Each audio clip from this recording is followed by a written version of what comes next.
안녕하세요. 사연에 빠지다의 DJ 민영입니다. 오늘도 두 가지 사연 준비되어 있으니 끝까지 함께 해주시고요. 구독과 좋아요 버튼도 눌러주세요. 그럼 오늘의 사연 바로 만나볼게요. 안녕하세요. 저는 서울에 살고 있는 올해 41세가 된 김태희라고 합니다. 사실 제 본명이 김태희는 아니고요. 제가 이름만 들어도 알만한 대기업에 재직 중이고 워낙 사적인 이야기를 할 예정이라서 누가 알아볼까 가명을 쓰려고 하니 이해해 주세요. 마찬가지로 여기에 나오는 가족, 시댁 사람들 모두 가명으로 연예인 이름을 쓰도록 할게요. 전 원래 드라마 광이라서 여가 시간은 늘 각종 드라마를 보는 것이 취미였어요. 얼마 전 지인의 소개로 여기 채널을 알게 된 뒤로는 핸드폰으로 자주 틀어놓고 사연을 같이 듣고 있답니다. 성우분 목소리도 좋고 사는 사람 이야기들이 얼마나 재미있는지 시간 가는 줄 모르겠어요. 사실 저에게 가슴이 맺힌 이야기가 있어요. 또 요즘 심각하게 고민 중인 것도 있고요. 그래서 여기에 제 사연을 보내봅니다. 제 이야기를 들어보시고 살아오신 경험이나 조언, 쓴소리라도 좋으니 많은 말씀을 댓글로 남겨주세요. 저는 주변에서 흔히 볼 수 있는 평범한 5인 가족의 막내로 태어났습니다. 저에게는 5살 많은 오빠와 2살 위인 언니가 있어서 어릴 때부터 북적북적이며 자라왔어요. 어릴 때 우리는 많이도 싸웠죠. 같이 놀다가도 싸우고 특히 같은 방 쓰는 언니랑은 하루가 멀다 하고 싸웠어요. 사실 지금 생각하면 왜 그렇게 싸웠는지 그 이유도 기억이 안 날 만큼 매일 투닥투닥였죠. 오빠는 5살이나 위였기 때문에 저에게는 아빠 다음으로 무섭고 카리스마 있는 사람이기도 했어요. 주변의 다른 친구들 오빠와 달리 우리 오빠는 자기 여동생 둘을 말없이 잘 챙겨주는 츤데레 같은 성격이었어요. 제가 초등학교에 다닐 때 오빠는 중학생, 심지어 고등학생이었기 때문에 자주 놀아주지는 않았지만 저랑 언니 생일날 선물도 주고 어린이날에는 맛있는 과자나 아이스크림도 챙겨주는 다정한 오빠였죠. 언니도 자주 싸웠다곤 하지만 그래도 같이 붙어서 놀러도 다니고 친구 욕도 같이 해주는 정말 친한 친구 같은 사이였어요. 그렇게 다복한 집에서 자라서였는지 지금의 고민이 저에게는 더욱 힘들게 느껴지는 것 같네요. 제 고민에 대해서는 나중에 찬찬히 풀어볼게요. 우리 부모님은 동네에서 돈가스 가게를 하셨어요. 두 분 다 가게를 하시느라 바쁘셨기 때문에 우리 남매들은 좀 독립적으로 컸던 것 같아요. 다들 공부도 열심히 해서 나름대로 괜찮은 대학에 모두 재수 없이 한 번에 턱 붙었고요. 무슨 일이 생기면 우리 3남매가 똘똘 뭉쳐서 해결하곤 했어요. 어느 날의 일화를 말씀드릴까요? 제가 초등학교 2학년 땐가 하교하는데 비가 억수로 쏟아지는 거예요. 우산이 없어서 집에 어떻게 가야 하나 발을 동동 구르고 있는데 그때 못된 삼총사 놈들이 지나가는 거예요. 그 애들은 못된 삼총사라는 별명으로 불리는 좀 불량하고 친구들 괴롭히는 남자애들 무리였는데요. 저보고 엄마가 돈가스 튀기느라고 우산도 없냐, 우산 갖다 주는 가족도 없다고 불쌍하다며 놀리는 거예요. 저는 소심한 성격을 가진 애라 거기서 서서 울고만 있었어요. 나중에 우리 언니가 자기 우산을 가지고 가다 저를 발견하고는 무슨 일이냐고 물었어요. 제가 못된 삼총사에게 당했던 이야기를 털어놓자마자 언니는 이렇게 말했어요. 이 나쁜 놈들, 내 동생을 괴롭혀? 내가 가만두나 봐. 언니는 이렇게 화를 내며 저와 같이 집에 갔고 중학교에서 하교하는 오빠를 붙잡고 오늘 제가 당한 일을 설명해 주었어요. 언니랑 오빠는 막내를 괴롭히다가 우리 부모님이 하시는 가게까지 욕한 그 놈들에게 복수를 해줘야 한다며 있는 대로 화가 났죠. 그래서 우리 셋은 우주특공대 바이오맨을 결성했어요. 당시에 유행하던 어린이 TV 프로그램 이름인데요. 그 바이오맨처럼 악당을 물리치겠다고 나선 거죠. 부모님 선글라스를 끼고 보자기를 망토처럼 어깨에 두르고 자주 놀러온다는 놀이터에 찾아가서 그 못된 삼총사놈들을 발견했습니다. 처음에는 우리 꼴이 우습다며 배를 잡고 웃던 놈들이 키가 크고 훨씬 형인 우리 오빠가 앞에 나서자 잔뜩 겁을 먹었어요.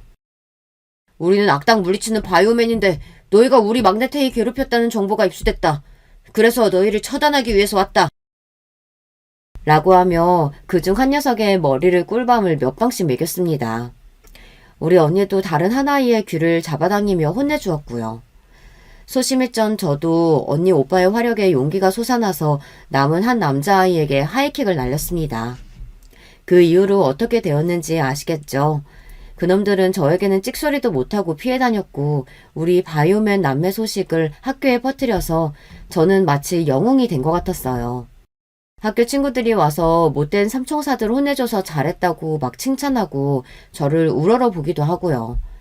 그래서 한동안 학교에서 동네에서 편하게 지낼 수 있었죠. 우리 삼남매 바이오맨 덕분에요. 아이쿠야, 제가 너무 신이 나서 옛날 이야기를 길게 풀어놓았네요. 그렇게 평범하지만 잘 지냈던 우리 가족에게도 하지만 시련은 찾아왔어요. 제가 대학교를 입학하던 해에 우리 엄마가 암 선고를 받게 되신 거예요. 우리 엄마가 암이라니, 드라마에서나 보던 그런 일이 나한테도 일어나다니. 저는 이 현실을 받아들이기가 힘들었습니다. 엄마의 몸에는 혈액암이 자라고 있었습니다. 악성암이라고 불리는 그런 치유가 어려운 암이었죠. 엄마의 몸에는 다른 일반적인 암처럼 장기의 암세포가 덩어리처럼 있는 것이 아니라 혈액이나 임파선 그리고 골수까지 암조직이 퍼져 있었던 거예요. 엄마는 선고를 받은 날부터 병원에서 항암치료를 받으셨습니다. 하지만 항암치료는 날이 갈수록 엄마의 생명력을 갉아먹는 느낌이었고 엄마는 날이 갈수록 수척해지시고 생기를 잃으셨어요. 게다가 엉덩이와 허리 쪽 관절 부위에 극심한 통증을 느끼셔서 진통제를 보통 자주 맞아야 하는 것이 아니었습니다. 그렇게 투병하신 지 1년도 채 되지 않아서 엄마는 하늘나라로 가시게 되었어요. 갓 20이 된 저는 친구들은 대학교 새내기로 한참 놀러 다닐 시기에 엄마의 간병을 도왔습니다. 하지만 엄마가 그렇게 가버리시니까 제가 더 잘해드릴 걸, 입맛도 없으셨는데 더 맛있는 것 좀 드시게 해드릴 걸, 이런 후회만 남았어요. 엄마가 떠나신 뒤로 우리 가족은 모두 짚은 슬픔에 갇혔습니다. 아버지는 엄마 장례 이후에도 돈가스 가게를 하셨지만 아무래도 힘이 붙이신 모양이었어요. 너희들 다 취직할 때까지만이라도 내가 버텨야 하는데, 힘을 내야 하는데. 아빠는 최선을 다해 홀로 돈가스 가게를 장사하셨어요. 우리 삼남매 다들 대학 졸업시켜야지, 또 결혼도 해야지. 아빠의 가장으로서의 책임감은 너무 무거우셨을 것 같아 안타까웠어요. 우리 자식들은 그런 아버지를 생각하며 더 열심히 공부하고 취직 준비를 했습니다.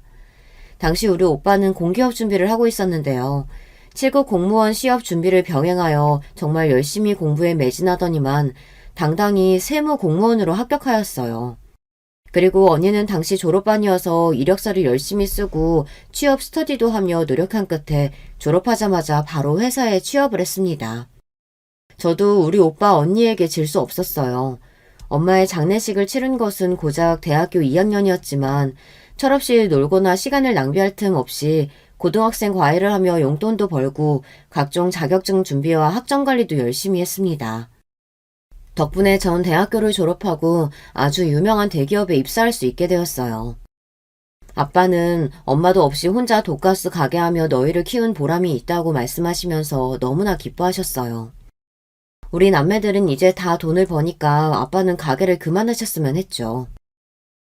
내가 다 늙어서 옆에 내도 없는데 일이라도 없으면 뭐 하겠니? 몸이 허락하는 난 이 일 하련다. 니네도 내 걱정 말고 너희들이 잘 살면 그게 효도인 거야. 이렇게 고집을 부리셔서 계속 가게를 운영하고 계셨어요. 저는 대기업의 연구원으로 입사를 해서 서울 집에서부터 수원까지 출퇴근을 해야 했어요. 게다가 출근 시간은 어찌나 빠른지 새벽 별 보며 회사 셔틀버스를 타고 출근해서 저녁 별 보고 퇴근하는 날이 많았습니다. 회사 일을 적응하는 일은 정말 쉽지 않았지만 그런 저에게 힘이 되어주는 사람이 나타났죠. 바로 같은 연구소 내에 있는 최재성 선배였습니다. 선배는 신입인 저의 멘토와 같은 사수 선배였어요. 어리버리한 저의 실수에도 화내거나 꾸짖지 않고 차근차근 알려주는 다정한 모습에 저는 뿅하고 하트가 생기기 시작했어요. 선배에게 잘 보이고 싶어서 더 열심히 일하고 공부했더니 나중에는 부서에서 일도 금방 배운다며 칭찬도 받게 되었죠. 하지만 선배는 신입사원인 제가 처음부터 여자로 보이지는 않았던 것 같아요. 여동생 같고 귀엽다며 그냥 친절한 선배로서 선을 지켰어요. 저는 회식할 때 선배 옆자리에 붙어 앉고 커피나 간식도 책상에 갖다 드리고 메신저나 톡으로 자주 얘기를 걸며 나름대로 애정 표현을 했는데 말이에요. 그러던 어느 날부터인가 선배가 저에게 주말에 영화나 보러 가자고 하는 거예요. 제가 선배를 만나서 짝사랑한 지 5개월 만의 일이었습니다. 우리는 그 주 토요일에 만나 영화를 보고 패밀리 레스토랑에서 밥도 먹으며 처음으로 회사 밖에서 만났습니다. 저는 직설적으로 선배에게 물었어요. 선배, 내가 선배 좋아하는 거 알죠? 그런데 왜 이제야 데이트 신청한 거예요? 처음에는 그냥 귀여운 동생 같고 신입 같았는데 어느 날 너가 달라 보이더라. 응? 어느 날인데요? 우리 얼마 전에 차세대 연구 때문에 회의한 일 있었잖아. 다른 부서들이랑 동기원도 온 그날 너 정장 입은 거 처음 봤거든. 선배는 그날이 떠오른다는 듯 얼굴을 붉히고 이야기했습니다. 그때 뒷모습 보고 내가 반한 여자가 있었는데 그게 알고 보니 너더라고. 깜짝 놀랐어. 허리 골반 라인이 예술이던데? 블라우스랑 H라인 스커트가 그렇게 잘 어울리는 여자가 내 이상형이었거든. 그날부터 너를 찬찬히 다시 보니까 꽤 괜찮은 여자더라고. 게다가 나한테 호감도 갖고 있으니 놓치면 안 되겠다 싶었지.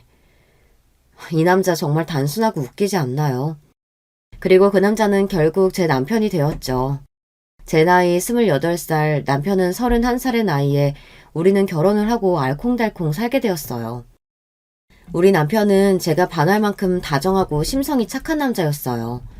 외모는 평범한데 성격 미남이라고나 할까요? 하지만 워낙 착하고 낙천적이다 보니 같이 살면서는 좀 단점이 보이더라고요. 어느 모임에 가든 회식을 가든 맨날 카운터로 1등으로 달려가서 결제를 하는 나쁜 버릇이 있더라고요. 그래서인지 남편 주변에는 우리 착한 남편을 벗겨먹으려는 사람들이 많아 보였어요. 저도 사람들 만나는 거 좋아하고 남에게 베푸는 일에 인색한 편은 아니에요. 그리고 우리는 대기업 맞벌이 부부니까 아무래도 월급이 여유 있는 편이잖아요. 아무리 그래도 그렇지 특히 시댁에만 가면 우리는 그냥 열린 지갑이었어요. 결혼 전 상견례 식당 비용도 다 남편이 냈다니까요. 그 소식을 듣고 나중에 우리 친오빠가 자기는 그렇게는 신세 못 진다면서 반 정도의 돈을 남편에게 억지로 지어줬지만 말이에요. 그 상견례 때 알아봤어야 했는데 우리 시부와 시동생은 맨날 우리 남편 돈만 쓰고 자기 돈은 한 푼도 안 쓰는 자린고비였어요. 그러고 보니 상견례 때의 기억이 떠오르네요.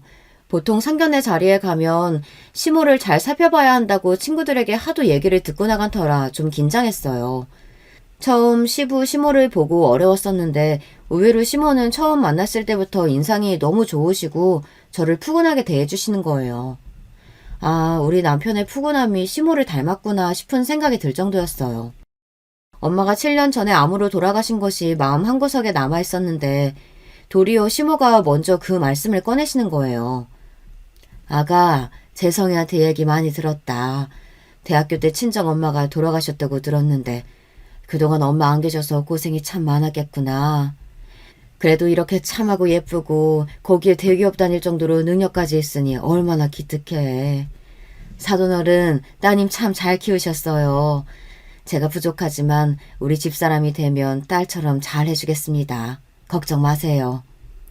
저는 만난 지 30분도 안 돼서 시모에게 반해버리고 말았어요. 상견례를 마치고 우리 아빠랑 언니 오빠도 모두 최서방 어머니만 보면 결혼 걱정 없겠다고 모두 좋아하셨어요. 이렇게 좋은 시모가 계셨던 반면 남편의 동생과 시부는 좀 대하기 어렵고 불편했습니다. 인상도 날카롭고 뭔가 하는 말마다 날이 다 서있고 이기적인 느낌이랄까요. 그래도 걱정과 달리 시모가 좋은 분이신 것 같아 저는 시부와 시동생은 크게 신경 쓰지 않았습니다. 하지만 제 인생이 그리 순탄하지만은 않게 돌아갔어요. 결혼식을 올리고 2년 뒤 시모가 돌아가신 거예요. 게다가 우리 엄마처럼 시모도 암으로 세상을 일찍 뜨시게 되다니 저는 너무너무 슬펐습니다. 처음 시모의 암 선고 소식을 듣고 저는 먼저 가신 친정엄마 생각도 나고 해서 시모에게 정말 극진히 잘해드려야겠다고 다짐했어요. 대기업을 다니느라 바쁜 와중에도 주말이면 꼭 어머님 병실에 좋아하시는 꽃이랑 먹거리를 이만큼 사들고 갔죠. 물론 항암치료로 입맛을 잃고 대부분 드시질 못했지만요. 늘 제 마음은 어머님이 완쾌하시기를 간절하게 빌었습니다. 하지만 어머님은 당신을 괴롭히던 악성 뇌종양에 결국 지고 마셨어요. 어머님은 제가 시집와서 이쁜 딸이 생겨서 너무 좋았는데 손주도 한번 못 안아보고 간 것이 그것 하나만이 아쉽다고 하셨어요. 아기가 아직 없다고 조급해하지 말고 예쁜 아기들 낳고 우리 첫째랑 행복하게 살아주렴.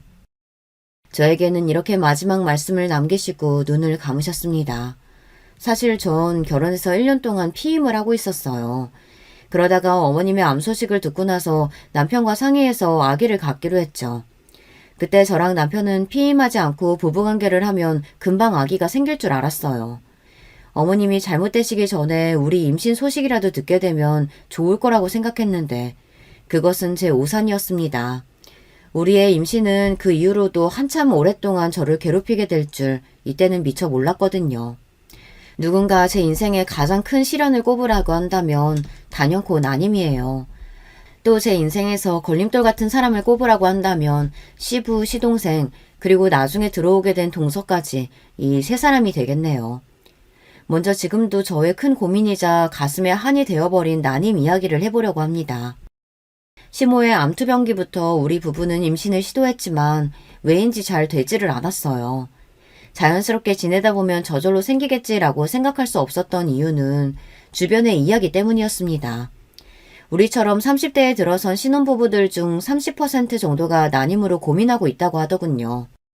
제 주변 분들 중에서도 시험관 수술이나 난임 클리닉을 선택하는 부부들이 심심치 않게 있었고요. 막상 우리 부부도 임신을 시도했으나 6개월이 지나도 착상이 안 되니 더 늦기 전에 적극적으로 치료를 받아야겠다고 결정했습니다. 사실 남편은 워낙 낙천적인 성격이라 별 생각이 없었지만 제가 조급해져서 결정했다는 표현이 더 정확하겠네요. 강남의 유명한 병원에서 배란일 초음파를 보고 날짜를 받아 서너 번 시도를 했는데 막상 결과는 실패였어요. 병원에서는 제 난자가 잘 자라지 않는 편이라고 설명했습니다. 이렇게 되고 보니 조바심이 생겼어요. 조금 더 기다려봐야 하는지, 이럴 때는 바로 시험관 시술로 들어가야 하는지 고민되는 순간들의 연속이었습니다. 그리고 좀 부끄러운 이야기지만 신혼 때는 눈만 마주치면 불타올랐던 우리 부부의 관계도 막상 날짜를 받아서 숙제처럼 해야 하고 또 생물학적 능력치를 조금씩 업무적으로 챙기다 보니 오히려 전보다 횟수가 줄었던 것 같습니다.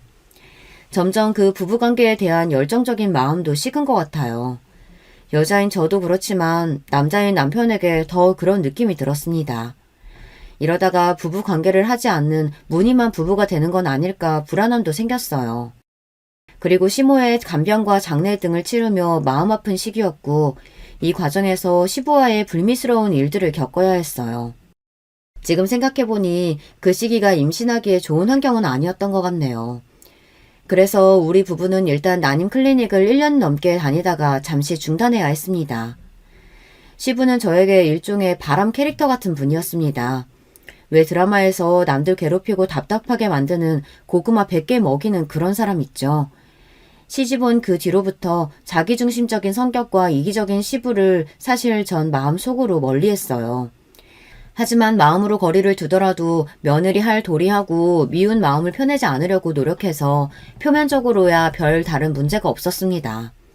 아마도 시모가 계실 때는 시부의 꼬장꼬장 성격을 좀 커버해 주셨던 것 같아요. 하지만 시모가 아프셔서 병간호를 해야 할 사람이 필요한데 가장 적극적으로 나서야 할 남편이라는 사람은 병원에 있으면 자기도 아파서 곧 죽을 것 같은 기분이라는 핑계로 간병인에게 맡기고 자신은 모임이며 취미생활로 이전처럼 살았습니다. 정말 이기적이지 않나요? 이런 모습을 보니 솔직히 시부가 우리 아빠와는 너무 다른 인간이라는 걸 깨닫고 존중하고 싶은 마음이 싹 사라지더라고요. 그리고 더 저와 사이가 틀어지게 된 것은 시모가 돌아가신 뒤였어요. 시모가 해주시던 집밥부터 청소, 세탁, 그리고 자신의 심부름까지 회사를 다니느라 바쁜 제가 해주기를 원하는 겁니다. 본인 돈도 있고 상황이 이렇게 되면 아무리 연세가 드신 남자라고 해도 그렇지 어느 정도 본인 앞가림은 하려고 노력해야 하잖아요. 이미 오래전부터 혼자가 되신 우리 친정아빠는 자식들에게 맡기기 싫다고 엄마가 가신 뒤로는 생전 안 해본 빨래며 집안일도 혼자서 해오신 분이에요. 그런데 시부가 주말에 밀린 시댁 집안일을 시키셔서 가보니 글쎄 자기 팬티까지 아무렇게나 던져놓고 있는 거예요. 며느리가 시부의 팬티까지 빨아준다는 게 너무 어이없지 않나요? 정말이지 정이 딱 떨어지는 순간이었어요. 제가 기함한 모습을 본 남편은 시부를 설득했습니다. 아버지, 아무리 자식이라도 며느리는 다른 집안에서 자란 사람이에요. 어떻게 아버지 빨래나 청소를 엄마처럼 해드릴 수 있겠어요. 게다가 아시죠? 아버지가 맨날 자랑하시는 그 회사 다니는 커리어 우먼입니다. 이런 일은 제가 도우미 아주머니 구해볼 테니까 거기에 맡기시고 돈을 주고 시키시는 게 어떨까요? 저희가 도와드릴 부분은 도와드리겠지만 엄마 계실 때처럼 똑같이는 어려우니 마음 좀 돌려주세요. 애패는 없는 서름도 기막힌데 이제 자식들도 남처럼 구냐? 에휴, 내가 죽어야 니들이 그때서야 통곡하고 반성을 하지. 결국 남편은 자기가 따로 모으는 개인 용돈으로 아버님의 집안일 도우미 분 월급을 드리는 것으로 합의를 보았습니다. 도우미로 시부댁 집안일을 해결했다고 해도 한 달에 두세 번은 찾아뵙고 건강이며 각종 불편함을 해결해 드리고는 있지만 말이에요. 사실 시부는 우리나라 60대 남자치고는 지병 없이 건강하시고 가진 돈도 적지 않습니다. 시부모 두 분이서 순댓국 장사를 오래 하셨는데 꽤 장사가 잘 되신 편이었다고 하네요. 두 분은 가게를 30년 넘게 하셨지만 시모가 아프시면서부터 운영하기가 어려워서 결국 가게를 다른 사람에게 넘기고 정리했어요. 그래서 살고 계신 아파트는 대출 하나 없는 자가이고 순댓국집 상가도 갖고 계시고 은행에 넣어둔 현금만도 10억은 될 거라고 얼핏 들었거든요. 그럼 본인이 혼자 살면서 얼마나 넉넉한 경제 상황인가요? 도우미 비용 정도는 일도 아니죠. 그런데 자기가 필요로 하는 일은 다 우리 남편이 해줬으면 하는 그 심보. 저는 그런 게 참 얄밉더라고요. 우리 부부는 대기업 맞벌이라고는 하나 월급쟁이 신세라 전셋집 하나 있을 뿐이니까요. 그렇게 자기 돈은 아껴서 차 바꾸고 취미활동한다고 사들이는 악기도 매번 바뀌시는 것을 보면 자기에게 쓰는 돈은 아깝지 않은 모양이죠. 어쨌든 누가 봐도 부러운 은퇴 생활을 즐기고 계세요. 그뿐인가요? 여자친구들도 만나는 모양이에요. 그런데 제가 정말 시부가 싫은 것은 시모가 가신 뒤부터 본격적으로 하시는 잔소리였습니다. 네 시애미는 아들 둘 결혼하자마자 턱 나왔어. 즉 무슨 말이냐 하면 우리 최씨 집안 씨에는 문제 없다 이 말이야. 그런데 너는 왜 아직도 아들을 못 낳느냐 말이다. 요즘 세상이 좀 좋냐? 네 몸에 문제 있으면 얼른 치료든 뭐든 하란 말이야. 이렇게 아들 손주 못 낳는다고 타박을 하는 거 있죠. 아니 자기 아들 씨는 자기 씨부터 문제라고는 생각도 안 하는 것 같아요. 아버님 저희 난임 클리닉 다니고 있잖아요. 노력하고 있는데도 안 돼서 저희도 속상해요. 난임 클리닉 비용도 적지 않은데 이제 더 다니다가 보험 적용 안 되면 그때 아버님께서 도와주셔야 돼요. 아버님 자손이잖아요. 이렇게 돈 달라는 얘기 꺼내야 입을 꾹 다물고 잔소리를 멈추십니다. 돈 주기는 그렇게 아까운가 봐요. 아무리 자식이어도 말이죠. 이렇게 저를 괴롭히는 시부에 이은 두 번째 인물이 있습니다. 바로 시동생 최태성이에요.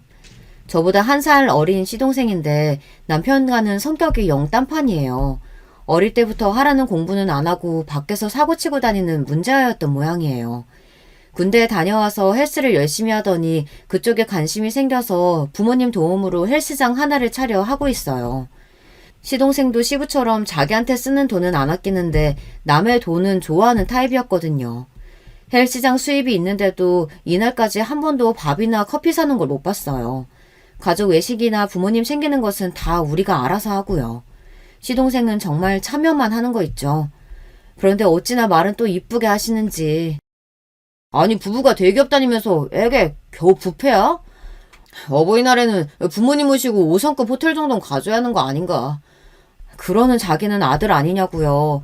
돈 한 푼 안 내고 얻어먹는 사람이 왜 이런 말을 거들어서 괜스레 미운 털 박힐 일을 만드는 건지. 우애가 깊고 서로를 챙겨주려고 하는 우리 남매랑은 너무 달라서 처음 시동생을 보고 문화 충격까지 느꼈답니다. 우리 오빠는 맞이로서 늘 든든하고 우리 가족 일을 앞장서서 하는 분이에요. 구세청에 세무 공무원으로 다니고 있는데 사실 누구나 가고 싶어하는 끝발 좋은 곳이잖아요. 그래도 얘기 들어보니 공무원이라 월급이 적은 편이더라고요.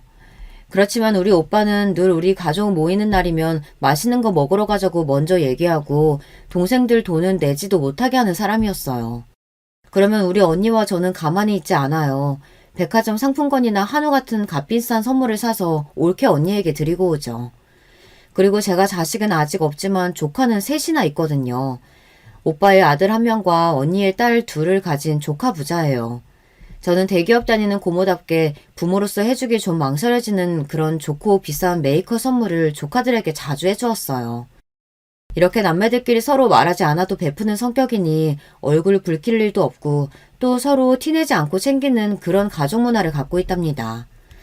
그리고 친언니는 의류 사업을 하느라 바쁜 형부가 있어 조카들을 키우는 전업주부인데요. 저와 전화도 가장 많이 하고 무슨 일이 생기면 가장 먼저 이야기할 만큼 친한 사이예요. 시댁에 와서 시동생하고도 그렇게 친하게 서로 챙기면서 지내고 싶었는데 이 동생은 정말 우리 오빠 언니와는 너무나도 달랐습니다. 시모가 돌아가시고 외로웠던지 시동생은 갑자기 소개팅을 계속하더니 금방 결혼까지 했어요. 옛말에 초록은 동색, 가재는 개편이라고 했던가요. 맙소사 글쎄 자기랑 똑같이 염치 없이 구는 동서가 들어온 거 있죠. 제 세 번째 바람 캐릭터가 이제서 등장했네요. 동선의 친정은 종로에서 무슨 귀금속 가게, 그러니까 금은방을 했다고 들었어요. 그래서 맨날 돈 자랑, 있는 자랑을 그렇게 하죠. 결혼하자마자 서방님은 동선의 친정에서 자금을 빌려주셨는지 헬스장을 확장해서 PT샵까지 하고 있습니다. 이 부분은 만나면 그렇게 맨날 돈 많은 사람들 부러워하고 어떻게든 벗겨먹을 생각에 혈안인 것 같아요. 대부분의 대화 주제가 누가 벤틀리 타고 오더라, 무슨 사업이고 한 달에 얼마를 버냐, 헬스장에 오는 고객분들 얘기를 줄줄 해대요. 그리고 그렇게 돈이 많아 보이는 사람들을 어떻게든 꼬셔서 자기도 그 사업에 낄 방법은 없는지, PT 받도록 유혹할 방법은 없는지 그걸 연구하는 부부입니다. 헬스장 광고 전단지에는 한 달에 3만 원 이렇게 써놓고 막상 고객들이 물어보면 다른 가격을 얘기하고 그것도 1년치 이렇게 장기로 현금 결제해야 할인해준다고 유도하지 않나.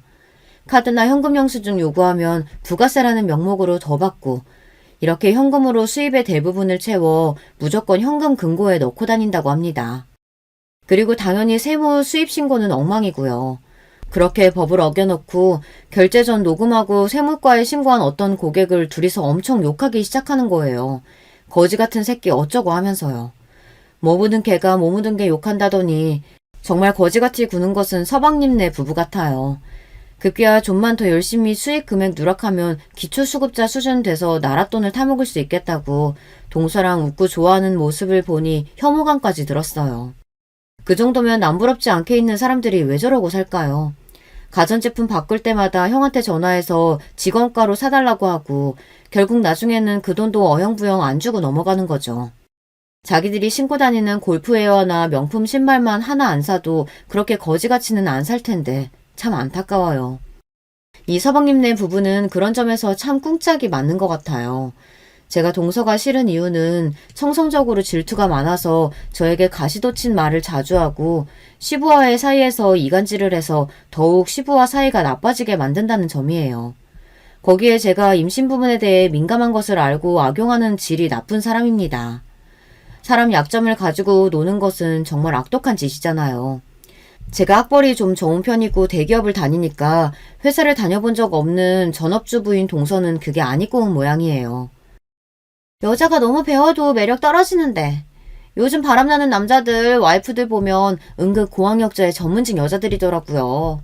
자기 혼자 배우고 능력에 취하니까 옆에 남자 기죽이는 거죠. 우리 형님은 안 그렇죠? 그럼요. 시아주버님 같은 남자가 어디 있겠어요. 와, 막 이렇게 사람 열받게 말한다니까요. 아버님, 혹시 형님 지난주에 오셨어요? 회사 일로 바쁘다고 안 왔다고요? 며느리가 혼자 된 시부가 불편하다고 회사 핑계대고 시댁에 자주 안 온다니. 에휴, 저는 우리 허니가 너무 좋으니까 아버님한테도 잘해드리고 싶은데 형님은 저보다 몇 년 일찍 이 집 식구가 됐는데도 왜 그렇게 냉랭하대요? 그러면 여기에 시부도 장단을 맞춥니다. 네가 참 바른 말 한다. 걔가 원래 그랬어. 처음 봤을 때부터 여자가 고분고분하지 못하고 뻣뻣하더니 우리 첫째 달달 볶고 사는 건 아닌지 걱정이네.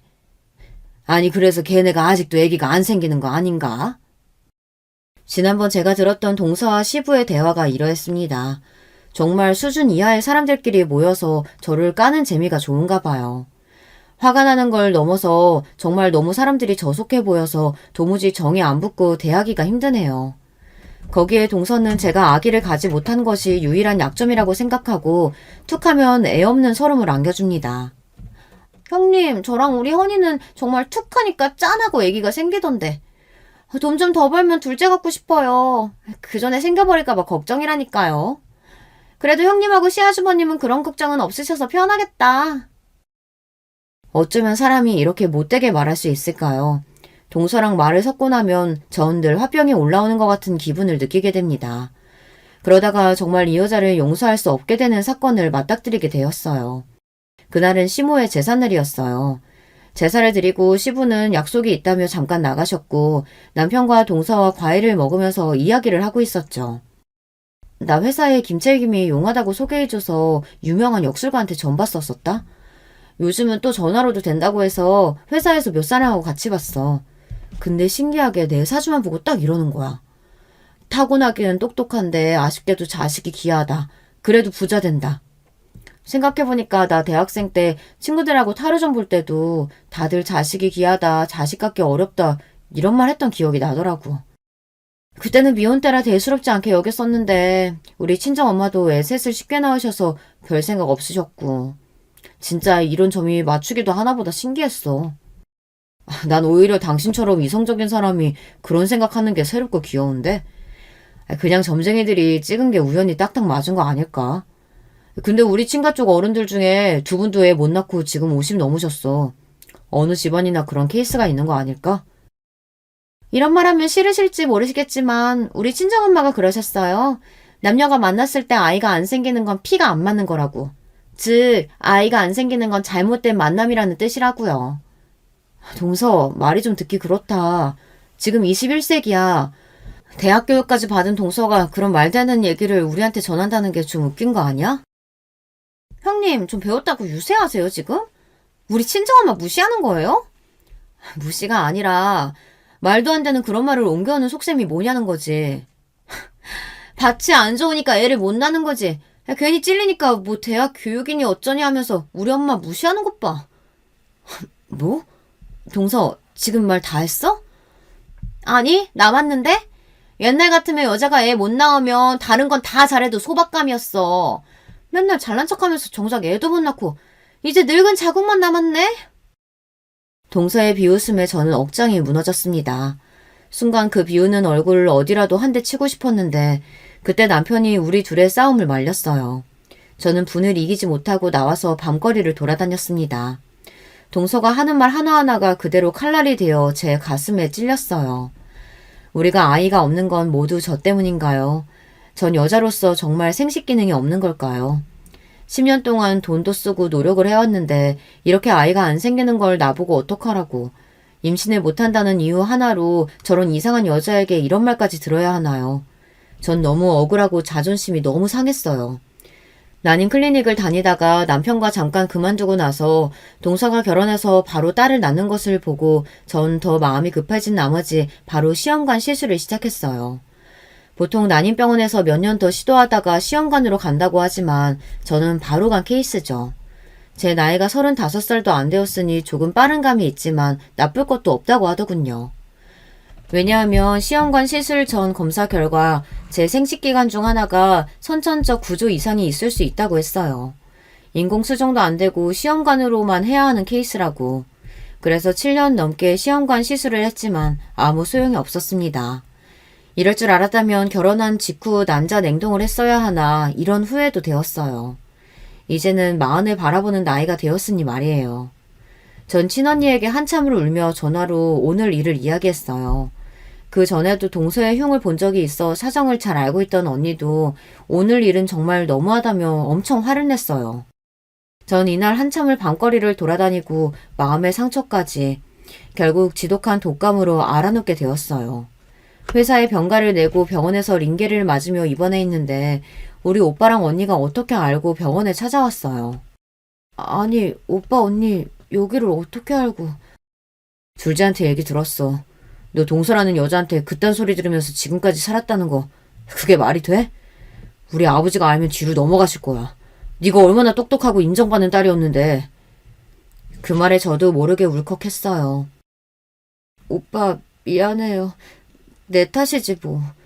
바보 같은 소리 하지 마. 막내 너는 가만히 있어. 얼른 건강 회복하고 있으면 돼. 이 오빠가 다 알아서 할 테니까. 이 자식들 세무조사 안 당해봤지? 기대해라. 우리 오빠는 그렇게 제 앞에서 동서의 복수를 다짐하고 돌아갔습니다. 저는 병원에서 일주일 지낸 뒤 퇴원을 했고 이후 회사에 출근해 있던 어느 날이었습니다. 동서의 전화가 오는데 일도 바쁘기도 하고 그 목소리를 듣고 싶은 마음도 없었습니다. 지 때문에 아파서 병원에 입원해 있는 동안 문자 한 통 없었는걸요. 그리고 저에게 그런 막말을 하고 한 달이 넘었는데 웬 전화람. 동서의 수십 통의 전화를 씹고 퇴근해 보니 집 앞에 동서랑 서방님이 기다리고 있는 거예요.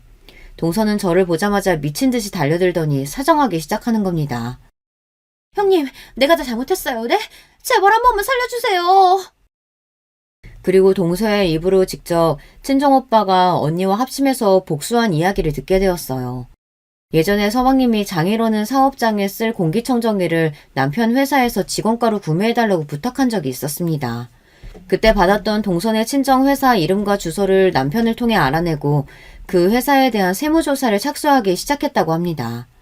일반적으로 탈세 제보가 세무과에 들어가면 이를 국세청에서 분석하고 조사한 뒤 세무조사 대상자로 선정할지 검토하는 기간이 필요해요. 하지만 우리 오빠가 누구인가요? 세무 공무원인 우리 오빠가 발벗고 나선 이상 그 어떤 사건보다 초고속으로 진행되었죠. 그리고 마음먹고 털어 먼지 안 나오는 곳이 어디 있겠어요. 하지만 여기는 먼지 수준이 아니었다고 합니다. 친오빠가 개인적인 원한이 없더라도 심각한 수준의 범법을 한 정황이 수도 없이 많았었대요. 동서 친정 부모님은 종로에서 귀금속 가게를 하고 있었어요. 손님에게 사은품 지급이나 할인을 해준다면서 현금 결제를 매번 유도했다고 해요. 고객 입장에서는 당연히 꽁으로 뭔가 주거나 할인해주면 좋으니 현금으로 사는 일이 매우 많았다고 합니다. 귀금속은 판매 금액이 최소 10만원부터 시작하는 고가의 물품이다 보니 그렇게 수입을 누락해서 한 달, 1년, 지금까지 20년 넘게 해오면서 얼마나 많이 해먹었겠어요.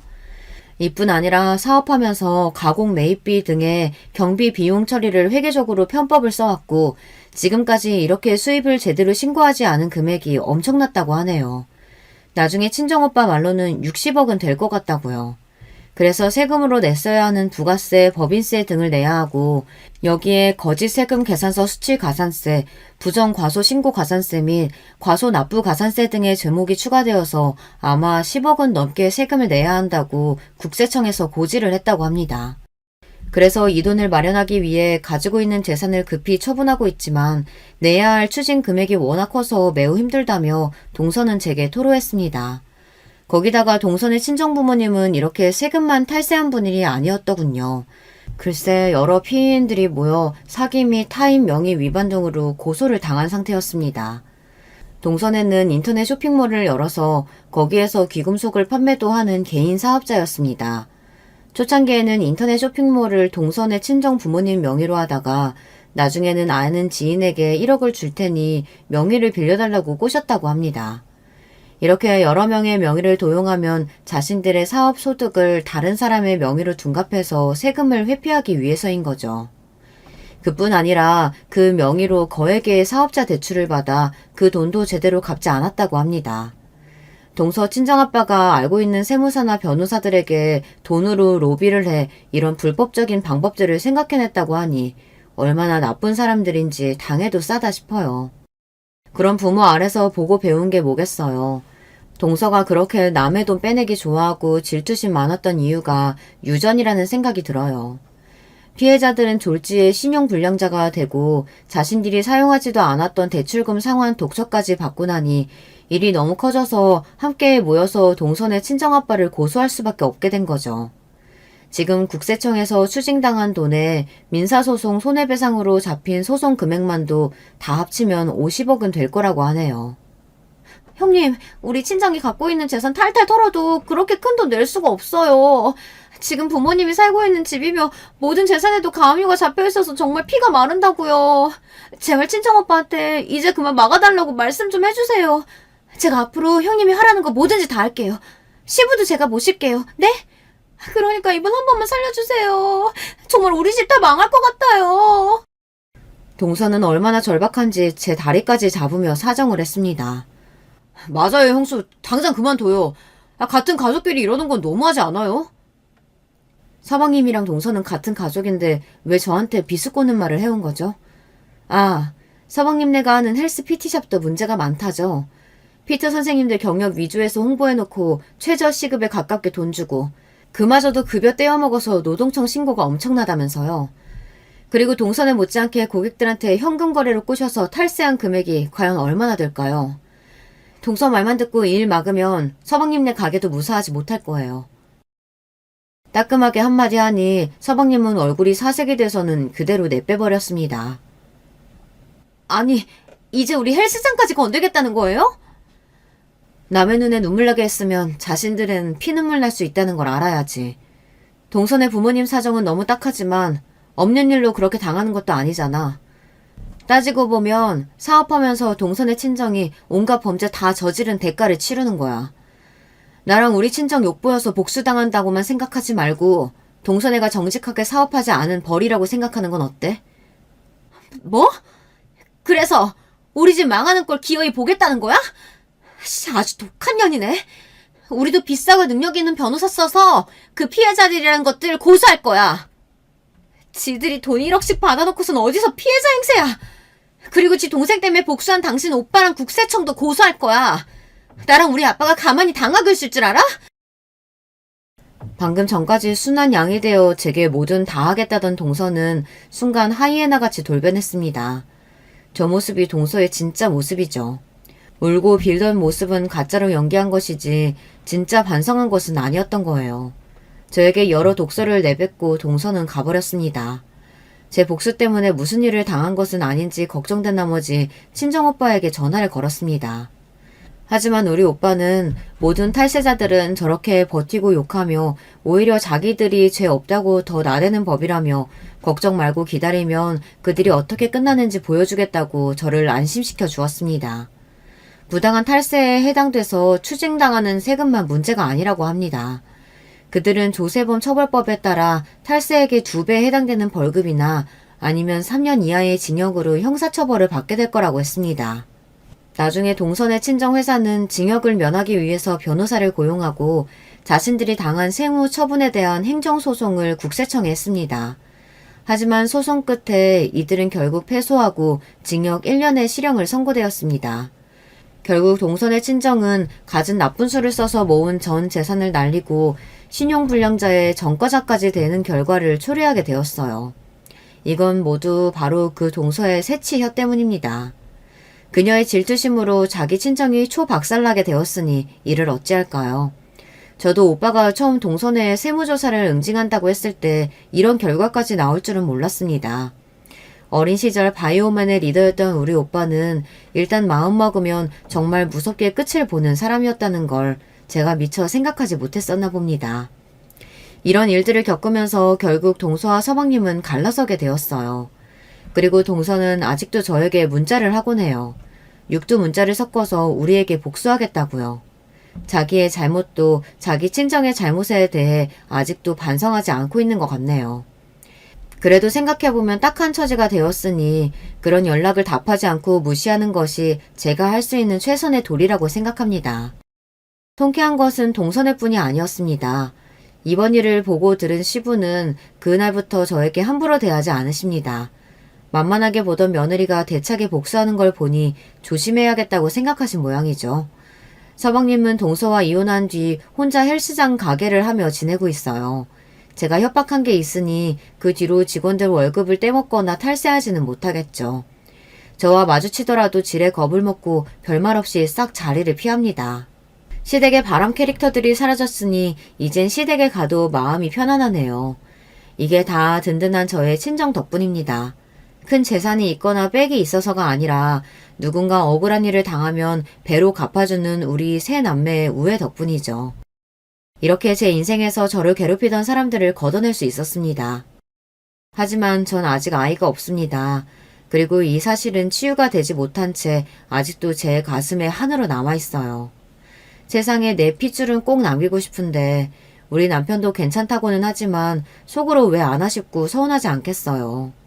주변 분들이 하는 얘기가 병원에서 가망이 없다고 선천적으로 아기가 안 생긴다고 했던 여자들이 이사를 하거나 일을 그만두고 스트레스 없이 편하게 지내다 자연 임신이 되기도 한다고 했어요. 그래서 저도 회사를 그만두고 공기 좋은 곳으로 이사가서 임신을 시도해볼까 싶습니다. 사실 회사 다니면서 시험관 시술로 연차 쓰는 것도 상사 눈치가 엄청 보이는 일이긴 하거든요. 이렇게 해온 것이 비단 1, 2년도 아니고요. 그리고 회사에서 받는 스트레스가 아무래도 난임에 영향을 주는 게 아닐까 싶은 마음도 드는 게 사실입니다. 그동안 우리 부부가 돈 허투루 안 쓰고 엄한 주식이나 코인 같은 데 투자하지 않고 적금으로만 모아서 지금 살고 있는 작은 아파트도 자가이고 연금 저축도 많이 적립한 상황입니다. 빚도 없고 현금도 좀 모았으니 남편의 외벌이로도 충분하지 않을까 싶어요. 물론 제가 직장을 그만두는 일에 시부는 엄청 반대하십니다. 제가 맞벌이 할 때 뭐 하나 도와준 것 없던 양반이 그래도 며느리가 대기업 다닌다고 주변에 자랑하고 다니셨던 모양이에요. 남편은 무엇이 되든 제 뜻을 따르겠다고 말해요. 늘 저를 믿어주고 배려해주는 남편이 있어서 못된 시댁 식구 때문에 이혼하지 않고 아직까지 잘 살고 있는 것 같아요. 그리고 남편은 아기가 없어도 우리끼리 잘 살면 되지라고 생각하고 있어요. 여러분이라면 어떻게 하시겠어요? 어렵게 잡은 좋은 직장 이렇게 그만두는 것 괜찮을까요? 남겨주신 댓글 보고 저도 앞으로 어떻게 해야 할지 고민해서 잘 결정해 보겠습니다. 그럼 여기에서 저는 물러나 볼게요. 여러분의 격려와 조언을 기다리며 안녕히 계세요. 여러분, 두 번째 사연 시작하기 전에 좋아요, 구독 꼭 눌러주실 거죠? 그럼 두 번째 사연 바로 시작합니다.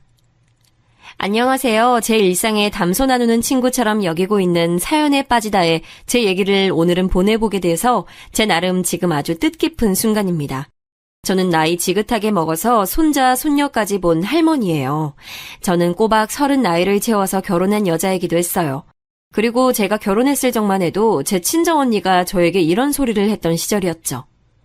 예, 나는 네가 노처녀로 늙어 죽을까봐 걱정했는데 그래도 시집가게 돼서 정말 다행이다. 30씩이나 먹은 여자를 흔쾌히 데려가겠다는 사내가 있는 게 우리 집안을 구한 것 같네. 언니, 전에 우리 집 살던 순이 언니라는 분도 31에 시집 갔었는데 내가 30에 결혼하는 게 뭐 그리 늦다고 호들갑이야? 그리고 나는 내 형제들이 우리 부모님 편찮아지신 걸 두고 이런저런 핑계 대면서 다 외면하지만 않았어도 돈 벌어서 부모님 병원비 대느라 바빠지만 않았어도 진작에 시집 갔을 거야. 상황 뻔히 알면서도 왜 이래? 명자 얘가 결혼 앞두고 맹랑하게 별별 소리를 다 하네. 지난 일은 왜 들먹거려? 네 큰 조카가 이미 중학생인데 넌 아직까지 노처녀로 살고 있었으니 내가 걱정돼서 한마디 한 것 좀 가지고. 저는 사남매 중에서 넷째였어요. 결혼을 앞뒀던 저에게 괜한 잔소리를 날렸던 큰언니, 그 바로 밑에 작은언니, 또 그 바로 밑에 오빠가 있었고요. 무려 3명이나 연년생이었던 것이죠. 그리고 막내인 저는 오빠하고 5살 터울로 태어났으니 왜 그 셋만 연속으로 태어났었는지 능히 짐작하시리라고 봅니다. 아들을 낳기 위해서 그랬던 것이었죠. 제 친정 오빠는 그렇기에 형편 부족한 집안에서도 가장 대우를 받고 자랐어요. 부모님이 오빠를 향한 편애가 이어지자 언니들은 서로 뭉쳐서 한 편을 형성했고요. 저만 낙동강 오리알 신세로 자랐습니다. 언니들은 중학교까지만 나왔고 오빠는 고등학교까지 나왔는데요. 이걸 두고도 언니들은 영 불만이었나 봐요. 열심히 돈을 벌기 시작하더니 금세 남자 만나서 시집들을 가버렸고 여자는 결혼하면 출가 외인이라는 인식이 팽배했던 당시의 흐름을 착실히 따랐습니다. 편애받고 자란 오빠는 그럼 행복하게 잘 자랐냐고요? 꼭 그렇지도 않았어요. 가감없이 표현을 해보자면 글쎄요, 어중간한 망난이었다고나 할까요? 군대를 다녀오자마자 웬 젊은 유부녀와 눈이 맞아서 야반도주를 했던 사건은 그 이후로 저희 집안에서 두고두고 회자됐네요. 나중에 제 친정아버지의 오랜 지인분께서 주선해주신 상대와 어찌저찌 결혼을 했는데요. 언니들하고 똑같은 노선을 타더라고요. 아버지 어머니가 나한테 해준 게 대체 뭐가 있어요? 옳게 베풀어 준 게 어디 하나라도 있냐고요. 아프고 힘들다 어쩌고 저쩌고 하면서 나한테 손 벌리지 마세요. 나는 내 가정 하나 건사하기에도 몹시 바빠진 사람이니까요. 명훈이 네가 어떻게 우리한테 이럴 수가 있니? 우리가 너를 얼마나 애지중지했는데 온갖 허물 다 감싸주면서 이날 이때껏 키워왔는데 너는 늘 우리 아픈 손가락이었어 이거사. 누가 아픈 손가락 삼아달라고 했어요? 어머니가 뭐라고 하시든 저는 이제 개코도 신경 안 씁니다. 제 친정엄마가 충격과 배신감으로 쓰러졌던 모습을 저는 눈앞에서 직접 봤죠. 그러면서 오빠는 금수만도 못한 놈이구나 이런 생각을 했었어요. 저희 친정 부모님이 그 시기에 건강이 나쁘셨어요. 언니들과 오빠는 각자 다른 이유로 부모님을 향해 원망의 화살을 쏘아대며 나몰라라 했고 결국 부모님 곁에 남아 챙겨드린 건 저뿐이었습니다. 혼자서 사회생활과 집안일까지 병행하려니 죽을 맛이었고 한 분이 입원이라도 하시면 병원 생활까지 제가 종종 해야 했으니 이런 판국에 연애가 뭐고 결혼이 뭔가요. 하루하루 살기에도 바빴는데요. 저는 제 남편과 멋지고 운명적인 연애를 통해 결실을 맺은 건 아니었고요. 저도 상대도 서로 결혼하기에 차고 넘치는 나이였고 서로 지지부진한 집안 수준도 비슷했고 그런 연유로 곁다리 지인을 통해 만나 결혼하게 됐습니다. 남편은 애석하게도 썩 그리 좋은 사람은 아니었어요. 결혼 자체가 나긋나긋하지 않았고 약간 다혈질적이었죠. 나이는 저보다 2살 위였고 그때까지 남편이 결혼을 하지 않고 있었던 이유는 저와 비슷했습니다. 가족들을 위해서 사느라 그랬어요. 꼭 저처럼 남편도 사남매 집안이었어요. 저는 막내인 반면 남편은 셋째였는데요. 실질적으로는 장남이었답니다. 형제들 중 첫째인 아주버님께서는 원래 출생 당시부터 한쪽 다리가 좀 불편하셨는데 엎친 데 덮친 격으로 자전거 사고를 당하셔서 눈에 띄게 다리가 더 불편해지셨어요. 통증 때문에 일상에 어려움을 겪으시는 경우도 잦았고요. 그리고 둘째인 시누이는 어렸을 때 먼 친척 집으로 가서 거기 일을 하면서 먹고 자고 하며 산 세월이 10년이었다네요. 유년 시절을 따로 보냈던 것이죠. 시집을 가서는 철저히 출가 외인으로 살았고요. 이러니까 남편이 실질적인 장남이었던 거예요. 막내 아들인 시동생은 놀랍게도 공부머리가 있었다네요. 그래서 남편은 자기 동생의 학업을 위해서라도 부지런히 일을 해서 돈을 벌어야 했지요. 전 이렇게 생각했어요. 그다지 건강하지 못한 부모, 가게에 도움이 되지 못하는 형제들, 가족을 위해 사느라 정작 나 자신을 위해서 살아보지 못한 것까지 이 남자는 나랑 비슷하네. 공감대를 형성할 수 있을 것 같다는 생각이 든다. 최근 제가 텔레비전을 보는데 예능 프로그램에서 어느 사회자가 그러더라고요. 남자는 아랫도리 때문에 인생 말아먹고 여자는 동정심 때문에 인생을 망친다고 말입니다. 제가 그 말 듣는데 저도 모르게 이야 소리를 내면서 무릎을 탁 쳤네요. 표본을 찾을 것도 없이 당장 제게 해당되는 것 같았으니까요. 자식 셋 낳고 이어갔던 결혼 생활은 결코 녹록지 않았고 남편은 갈수록 독불장군이 되어갔습니다. 뭐야, 집에 술이 없잖아. 이 망할 놈의 집구석 그나마 술이 있어야 봐줄 만한 건데 술이 다 떨어지도록 여태 다들 뭐하고 있었어? 당장 튀어나가서 술 가져와. 어서 가져오라고. 내 말 안 들려? 당신 애들한테 자꾸 왜 그래요? 애들이 무서워하잖아요. 그리고 이제 우리 술 사다 놓을 돈도 없어요. 돈이 없어서 못 사다 놓은 거니까 그렇게 알고 당신도 이제 술 끊어요. 이 옆에 내가 무슨 헛소리를 그리 공들여서 하고 있어. 돈이 없다고? 그럼 자식 새끼들 저녁은 어떻게 뭘로 먹였다는 거야? 저거 연필도 새로 산 거 같은데 아니야? 저거 살 돈이 있다는 건 술을 살 돈도 있다는 거지. 이 옆에 내가 어줍잖은 헛소리로 나를 현혹시키려고 들어? 오냐, 오늘 너 죽고 나 죽어보자는 거지? 가뜩이나 성정도 부드럽지 않은데 술까지 들어가면 그때는 정말 남편은 괴물이 됐죠. 괴물은 의사소통도 안 되고 오직 처리하거나 피해야 할 대상이잖아요. 마치 딱 그런 것 같았어요. 있으면 무서운 존재, 하등 도움이 안 되는 존재였습니다. 결혼 생활 초반부터 그러지는 않았는데 시간이 갈수록 그렇게 됐네요. 원래 타고난 본성이 그런 것이었는지 아니면 사는 게 즐겁지 않아서 그렇게 되어갔던 것인지는 지금까지도 전 모르겠습니다. 애들은 자기 아버지가 워낙 불안정한 모습만 보이니까 심적으로 방황들을 했어요. 특히 제 아들, 장남 말입니다. 저는 아들, 딸 이렇게 셋을 낳았는데요. 아들에게 미안한 점이 너무나도 많았습니다. 결혼하자마자 금방 생겼던 생명이었고 따라서 부모가 될 준비가 완전하게 되지 않은 때에 맞이한 아이였기 때문에 모든 게 서툴렀던 것 같아요. 그리고 아들이 첫 돌을 사흘 앞뒀을 때 시아버지께서 돌아가셨거든요. 그래서 첫돌 기념도 못했습니다. 이게 두고두고 미안하더라고요. 자식 셋 중에 유일한 아들이고 또 첫째잖아요.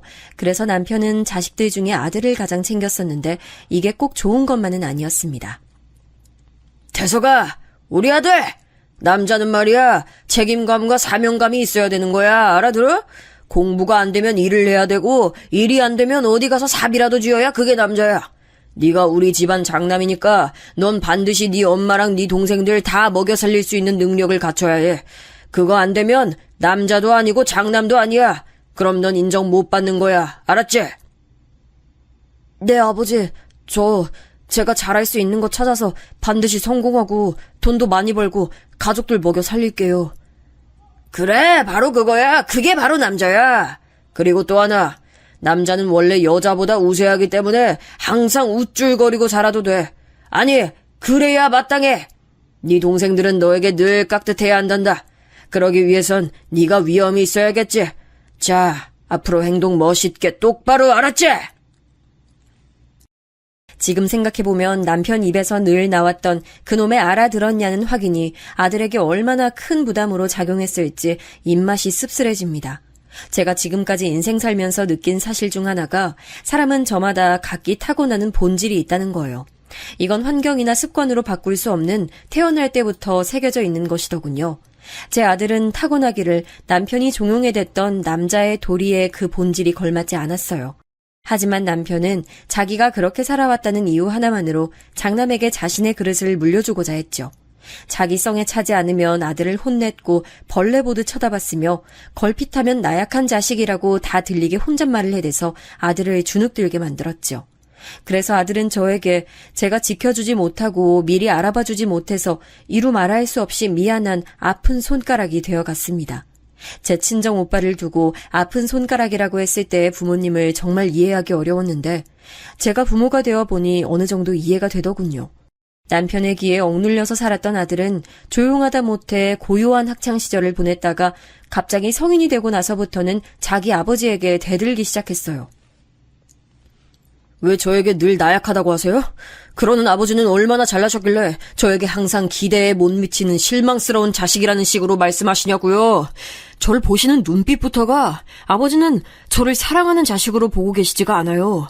저 그거 다 느껴요. 이게 또 나약한 소리를 하고 자빠졌구나.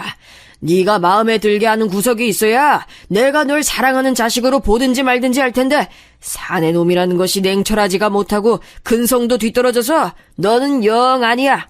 너는 날 따라오려면 100년은 멀었거늘 어디 감히 나에게 얼마나 잘났냐는 식으로 떠들어대. 잘나신 구석 하나 없는 거 맞잖아요. 그러니까 저한테만 자꾸 부담 주지 마세요. 하나도 안 반갑고 하나도 안 고마우니까.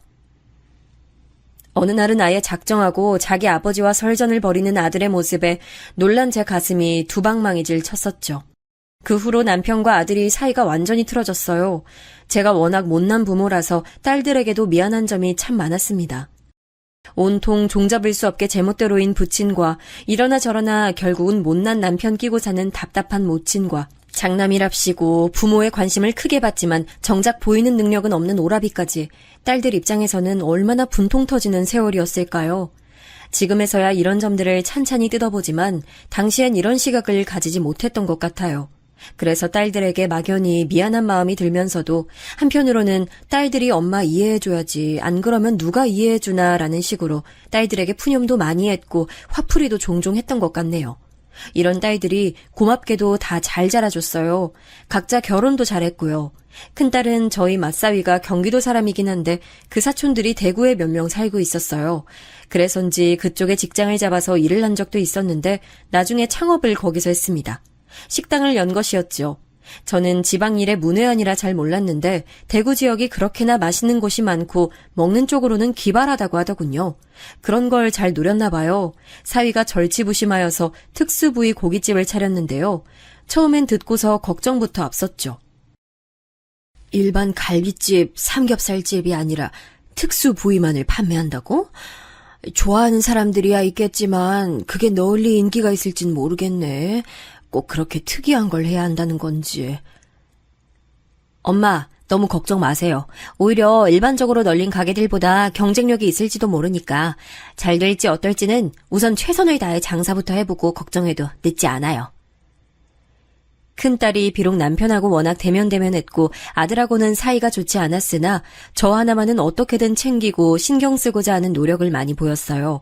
제가 그걸 다 느껴왔기에 늘 고마웠습니다. 특수부위 고깃집은 다행히도 잘 됐어요.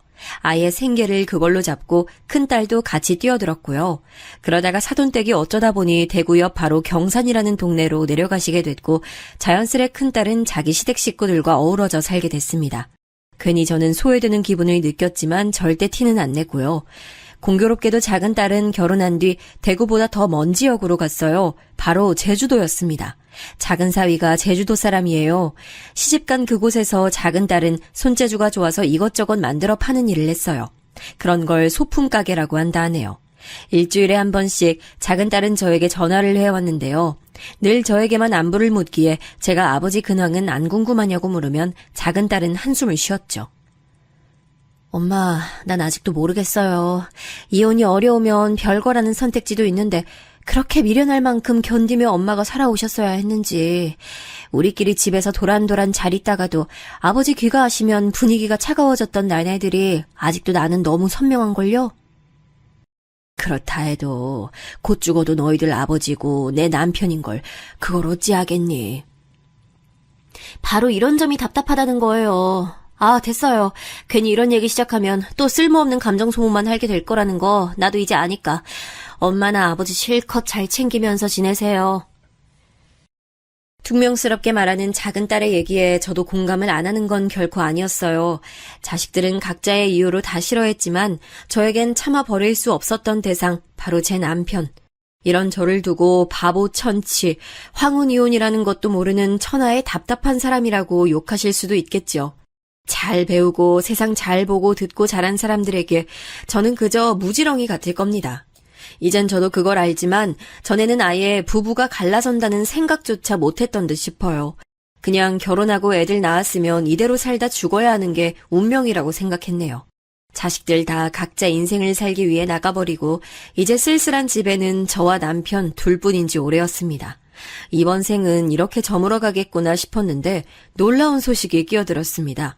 남편이 암 진단을 받았어요. 그것도 사기라고 했습니다. 사기라고 들으니까 얼른 와닿지 않아서 의사 선생님께 재차 물었더니 그때는 말기라고 표현을 해주시더군요. 암이 온갖 장기로 다 전이된 상태라고 하였어요. 일주일 전까지만 해도 멀쩡하게 집에서 밥 먹고 잠자고 담배 피우고 그랬던 양반인데 이제 곧 떠난다니 이게 대체 무슨 일이니? 네 아버지 어떡하니 태서가? 그게 정말이에요? 아버지가 이제 사실 날이 얼마 안 남으셨다고? 말도 안 돼. 늘 태산처럼 웅장해 보이셨던 아버지셨는데. 저는 울면서 아들에게 먼저 소식을 알렸고 아들은 도무지 믿을 수 없어 했습니다.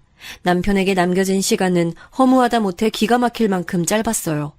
그렇게 고집 강했던 사람이 이제 말 한마디 기운내서 온전히 뱉지 못하고 힘없이 누워있는 모습에 가슴이 짠하더군요. 별 볼 일 없었던 그의 인생 자체에 대한 동정심이 일었습니다. 그래도 우리가 부부로서 함께 만든 결실, 자식들이 이 순간 함께여서 다행이란 생각을 했죠.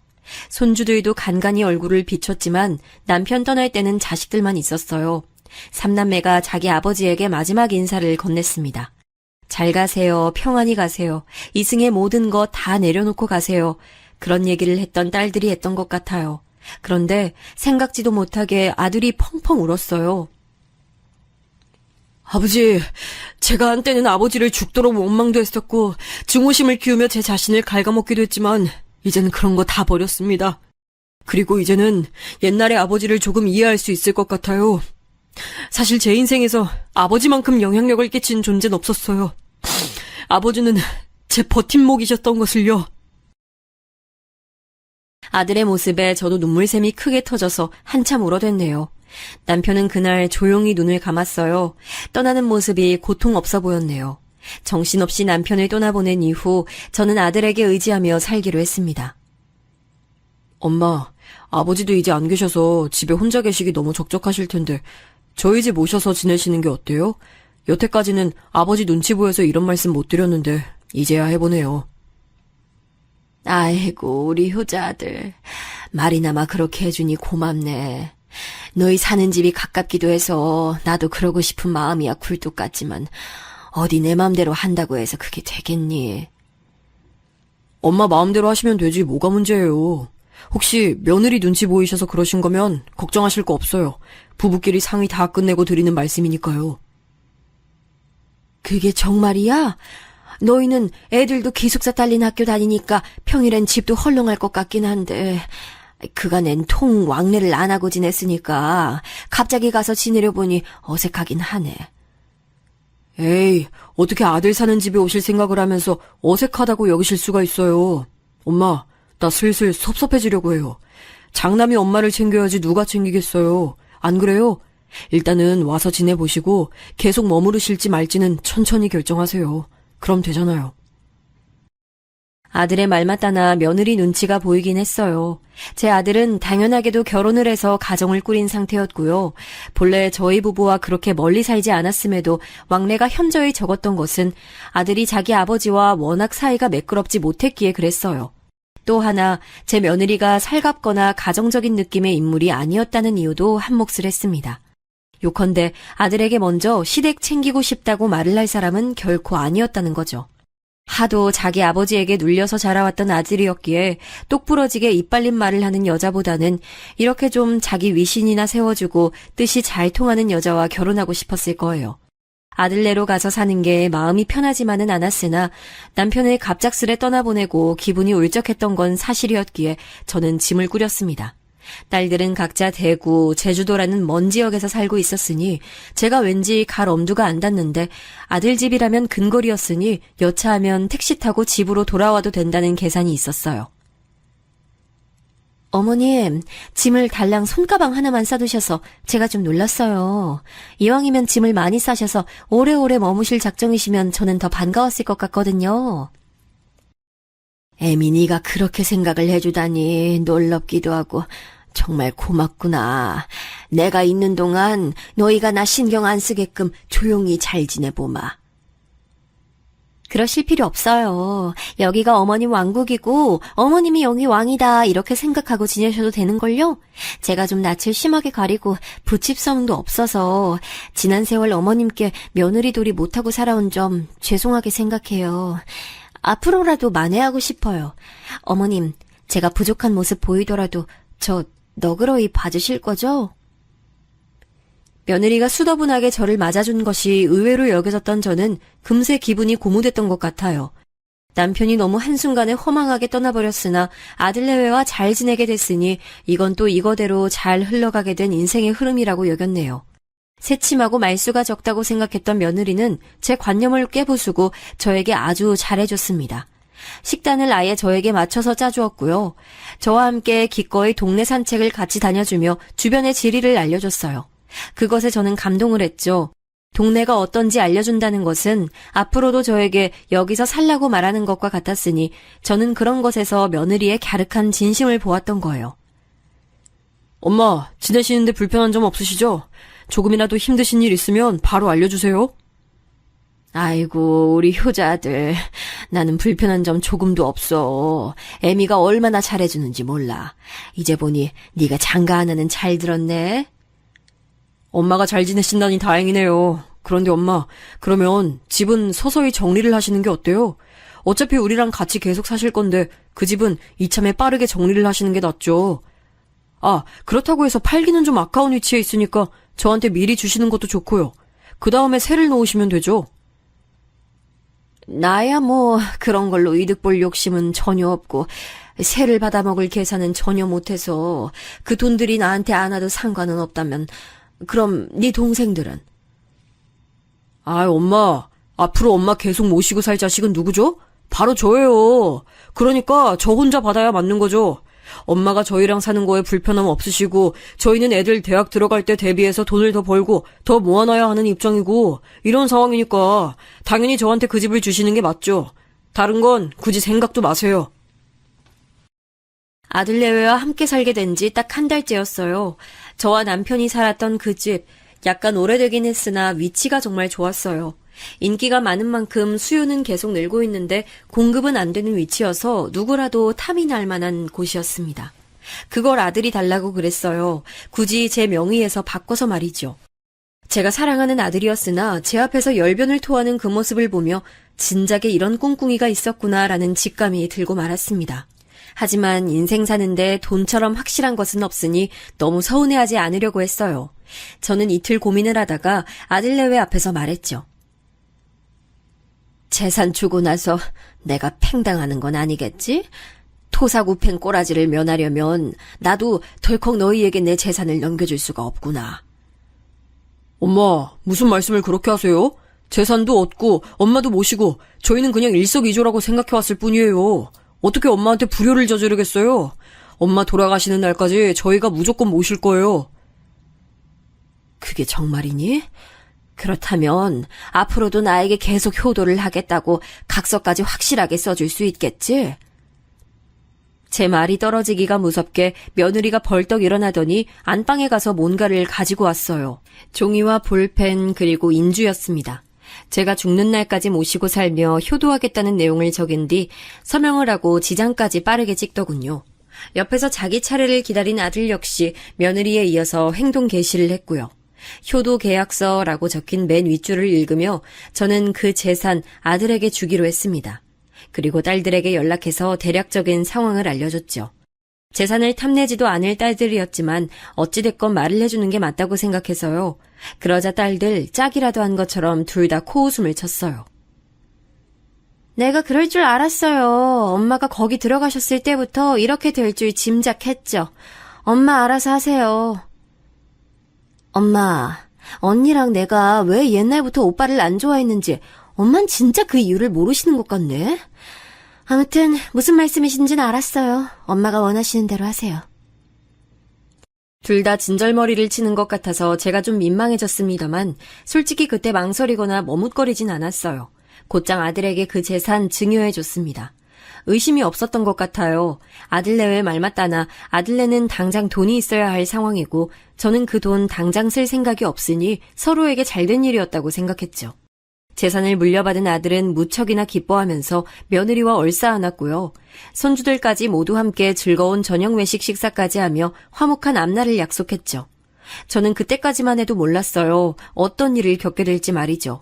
그로부터 며칠도 안 지났는데 왠지 모르게 그 집에서 눈치를 보게 됐습니다. 며느리가 전처럼 제게 먼저 다가와서 이거 하자 어디 가자 이렇게 안 해주니까 제가 낙동강 오리알 신세가 된 듯 했고요. 주말 아침에 일어나 보니 집이 휑했고 저를 두고 아들 내외와 손주들이 1박 2일로 주말 나들이를 가버린 것에 황당해졌죠. 왜 저를 두고 갔냐고 따지기가 망설여지는 스스로가 초라해지는 경험 살면서 한 번쯤 해보셨을까요? 저는 이때 정말 제 자신이 작아졌다고 느껴졌어요. 기운 잃지 않으려고 일부러 부단히 가사활동을 하려고 노력했고요. 그런데 하루는 제가 청소를 좀 해줄까 싶어 안방에 들어갔다가 화장대 위에서 수상쩍은 종이 쪼가리들을 보고 말았어요. 그건 다름 아닌 노인들이 들어가 사는 요양원 안내문이었습니다. 저는 떨리는 손으로 그걸 살펴보다가 직감적으로 이거 큰일이구나 싶은 판단이 들어 얼른 제 돋보기부터 챙겼어요. 돋보기를 끼고 찬찬히 글자들을 제대로 놓치지 않고 읽어내려갔죠. 잠깐만. 이건 요양원 시설 안내가 아니라 입소 상담 내역이잖아. 그렇다면 여기 상담을 마친 요양원에 설마 나를 들여보내려고 작정을 해놨다는 거야? 현재 입소 대기 인원 앞에 2명. 예상 입소 날짜는 한 달에서 한 달 반 후라고. 아유 세상에 구석탱이에 내 생년월일도 적어놨네. 맞구나. 나를 보내려는 게 맞구나. 이런 배은망덕한... 꼼꼼하게 내용들을 뜯어본 제가 경악을 할 수밖에 없었습니다. 각종 요양원을 알아본 것으로도 모자라 이미 한 곳에서는 상세한 상담을 맞춰놨더라고요. 틀림없는 정황을 포착해낸 저는 일단 내색은 하지 않기로 하고 치열하게 머리를 굴리기 시작했습니다. 이대로 이 집을 벗어나서 딸들에게 가는 방안이 가장 첫 번째로 떠올랐어요. 그게 가장 빠르고 현실적인 방법이었죠. 여차하면 딸들에게 도움을 요청해 놓을 작정을 해놓은 다음 제가 며느리에게 슬쩍 운을 띄워봤습니다. 저번에 텔레비전에서 보니까 어떤 60대 중반밖에 나이를 안 먹은 사람이 세상에 글쎄 벌써 요양시설에 들어가 있다고 하더만 그 나이에 치매가 심하게 왔다지 뭐야. 아무리 그래도 아직 요양시설에 들어가 살기엔 아깝고 창창한 나이인데 너무 안타깝지? 뭐가 안타까워요? 치매 걸리면 짐승이 된 거나 다름없잖아요. 그리고 어차피 60대나 70대나 저는 거기서 거기라고 생각해요. 노인네 냄새 나기 시작하는 건 똑같잖아요. 그런 건 감춰지지가 않더라고요. 나이 먹고서 꼬장 부리는 것도 다 똑같고요. 하자 있으면 요양원 빨리빨리 들어가는 게 자식들 비롯한 남은 가족들에게 좋은 일 하는 거라고 생각해요. 하자? 그 표현은 너무 심한 것 같구나. 늙고 싶어서 늙은 것도 아니고 자연 섭리에 따라 그렇게 됐을 뿐인데. 그리고 내가 70대 노인으로서 네 지금 말 듣고 다니 그럼 난 이미 요양시설에 들어가고도 남았어야 했다는 것처럼 들려서 영 기분이 찝찝하네. 내가 너무 비꼬아서 받아들인 거니? 아니요, 똑바로 잘 받아들이신 건데요. 어머님 연세면 사실 애진작 요양원에 박혀서 침대에 팔다리 묶여 있었어야 맞는 거 아닐까 싶네요. 그런데 그 나이 되시도록 눈에 생기가 넘치셔서 모시는 입장에서는 좀 부담스러워요. 요양원에 집어넣기가 조금 민망해진다고나 할까요? 어머, 왜 그렇게 놀라세요? 에휴, 어머님 저 지금 농담한 거예요. 그냥 해본 소리라고요. 표정 푸세요. 며느리가 갑자기 비굴한 웃음을 지으며 상황을 무마했으나 저는 이미 요양원 상담 내역까지 본 마당이었기에 그 모든 말이 진심으로 들렸습니다. 왜 저의 의견은 일절 물어보지도 않고 멋대로 요양원을 알아본 것인지 이걸 따질 엄두가 안 나더군요. 저를 보던 며느리의 눈빛에서 싸한 기운을 느꼈기 때문이에요. 예전에 아들은 남편이 자기를 볼 때 가끔 벌레 보듯 한다며 분개했었는데 갑자기 제가 그것이 뭔지 알 것 같아지더라고요. 저를 보는 며느리의 눈빛에서 묘하게 벌레 보듯 하는 경멸의 분위기가 나더군요. 그리고 저도 아들이 분개했던 것처럼 똑같이 화가 났습니다. 모멸감이 느껴지더라고요. 그래도 며느리보다는 제 아들의 입을 통하는 게 더 확실할 것 같아서 지푸라기라도 잡는 심정으로 아들을 떠봤어요. 아들, 텔레비전에서 보니까 전라도 여수인가 어디에다가 큰 관광단지를 새로 조성할 예정이라네. 그거 완성되면 우리 아들이 나 데리고 가줄 거지? 내가 지방여행을 워낙 안 다녀봐서 그런지 상상만 해도 설레고 좋더라. 아, 글쎄요. 그런 게 뚝딱 만들어지는 것도 아니고 다 완공될 때쯤이면 엄마가 거동 어려워지신 상태가 아닐까요? 아휴, 너는 왜 벌써 그런 가정부터 하고 그러니? 당장 내년 여름에도 거기 가보면 뭐 하나 그럴싸하게 지어놨을 텐데 내년이면 괜찮지? 내년이요? 엄마한텐 너무 먼데요? 엄마, 마음 많은 이팔 청춘이신 거 알겠는데 이제 나이를 생각하셔야죠. 그 나이엔 원래 골방에 틀어박혀서 하루 내도록 있어야 정상인 거예요. 너 지금 나보고 골방에나 틀어박혀 있으라고 설마 그렇게 말을 하는 거야? 어떻게 그럴 수가 있니? 너도 그렇고 애미도 그렇고 요새 나한테 쌀쌀 맞은 거 내가 모를 줄 아나 본데 나도 다 알고 있어. 아, 재산 이미 물려주셨고 이빨 빠진 호랑이 되셨는데 그렇게 화를 내셔봤자 뭐 어쩌시려고요. 엄마, 그냥 제발 입 닥치고 조용히 계세요. 때 되면 좋은 곳 모셔다 드릴 테니까요. 시끄럽지 않고 아주 평화롭고 좋은 곳일 거예요. 아들이 표정은 부드럽게 꾸몄는데 비틀린 입가를 보니까 저를 한껏 비웃고 있더군요. 순간적으로 다리에 힘이 풀려 그대로 주저앉았습니다. 그 좋은 곳이 요양원이라는 것을 저는 알고 있었으니까요. 아들은 저에게 괜찮냐는 말 한마디 없이 한숨을 쉬며 방으로 들어갔어요. 아들이고 며느리고 간에 이것들이 아주 단단히 작당을 해놓았음을 분명히 깨달을 수 있었네요. 더 이상 지체할 수 없어서 큰딸에게 먼저 연락을 했어요. 너도 내가 이제 살 만큼 다 살았으니까 얌전히 죽음이나 기다려야 마땅하다고 보니? 엄마, 갑자기 전화하셔서 웬 뚱딴지 같은 소리를 내요? 치매가 오셨나 무섭게 왜 이러셔? 100세까지 사셔야지. 내가 그렇게 오래 살아도 되는 거니? 얌전히 아들 며느리가 하라는 대로 요양원에 들어가지 않아도 되는 거야? 뭐라고? 요양원? 오빠랑 세연이 진짜 미친 인간 아니야?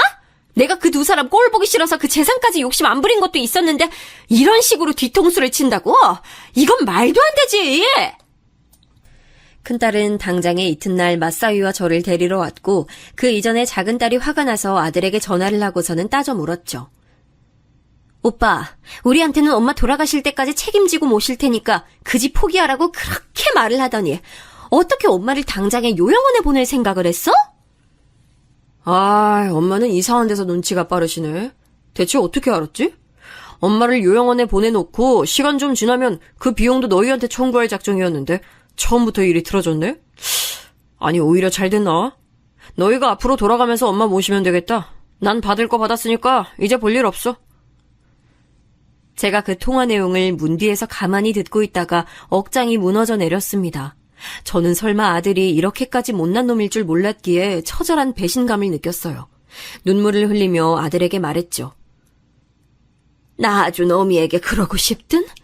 내 배로 너 길러서 낳았는데 눈에 넣어도 아프지 않을 자식이었는데 네가 어떻게... 너 네 아버지 돌아가실 때 보여준 모습을 보고도 내가 너 진짜 효자라고 생각했는데.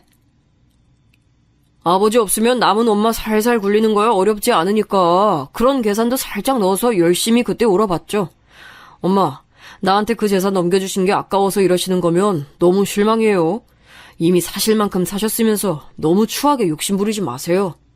전 이제 집사람하고 둘이 꿈에 그리던 퇴사 후 창업이라는 걸 해볼까 합니다.